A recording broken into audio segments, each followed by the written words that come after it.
Рухани жаңғыру жастық жігермен. Осындай атаумен Талдықорғанда Жетісуды жырға бөлеген республикалық жас ақындар айтысы өтті.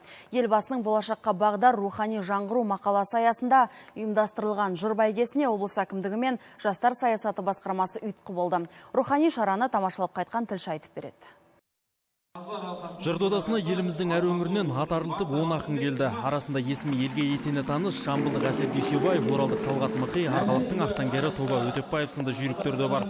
Жастардың айтысына қазылық ету үшін Айдақын Бұлғақов бастаған Балғынбек, Айнұр, Сара, Серікзат, Жандарбектей Алаштың айтулы ақындары да осы жыр сайысына арнайы шақыртылған. Қатысушыларға сәттілік тілеп құттықтау сөз сөйлеген облыс әкімінің орынбасары бұл сөз бәйгесінің басқа аламандардан өзгерек екенін тілге тиек етті. Өздеріңіз тақырыбынан байқағандай, бұл айтыстың негізгі мақсаты біздің осы кейінгі толқындардың ішіндегі жүрген, оза шауып жүрген біздің ақындарымызды, жас ақындарымызды қолдап, оларды елдің алдына шығарып көрсету, олардың өнерін, дарын осы рухани жаңғыру деген мәселе қазір қатты көтеріп жатыр. Соның тағы бір насихат түрінде осы бүгінгі айтыс өткізіп отырмыз. Біздің қазақтың арасында насихаттың ең озық түрі осы айтыс, өнер арқылы насихаттау, сондықтан да бұдан артық жол жоқ деп ойлаймын. Жетісу жұртшылық алдында өз өнерлерін паш еткен 5 жұптың өзара сайысы қызықты да тартымды өтті. Елдік пен ерлік те, алға қадам басқан еліміздің жеткен жетістіктері де жырға қосылды. Басты тақырып назардан тыс қалмай, рухани жаңғыру жайында да орамды ойлар айтылды. Дамудың даңғыл жолына түскен облыс орталығы Талдықорғанның гүлденіп көркейіп келе жатқаны да өлеңмен өрілді.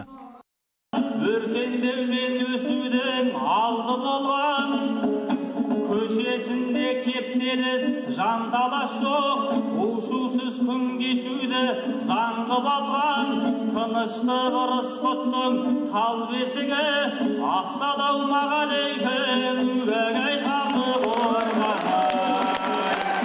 Айтыскерлер әуезді мақамдарымен, салмақты да салиқалы сөздермен жиылған көрерменді елте отырып нағыз тұлпарларда өрлей шапты. Айтыс десе ішкен асын жерге қояр ағайында ақындардың шалқар шабытына шабыт қосып шапалақпен демеп отырды.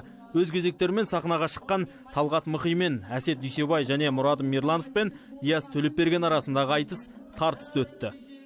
Тақырып аясын ақындар ашты, жырлады, қағысуларда болды, тоқтал өлеклеулерде болды, өнер болғаннан кейін болады ондай нәрселер.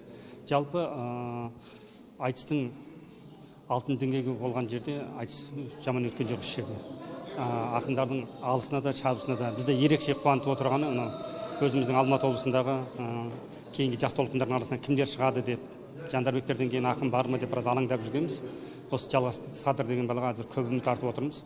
Жыр аламаны болғандықтан біреудің қалыс қалып, біреудің оза шабатыны ақиқат. Сондықтан бұл айтыста 3-ші орын 3 ақынға бұйырса, 2-ші орынды жамбылдық Әсет Дүйсебай мен жетісулық Жалғас Садыр жеңіп алды. Ал 1-ші орынға Оралдан келген Талғат Мықи лайық деп танылды. Бас жүлде болса, тағы бір Батыс Қазақстанның ақыны Мұрадым Мирлановтың қанжығасына байланды.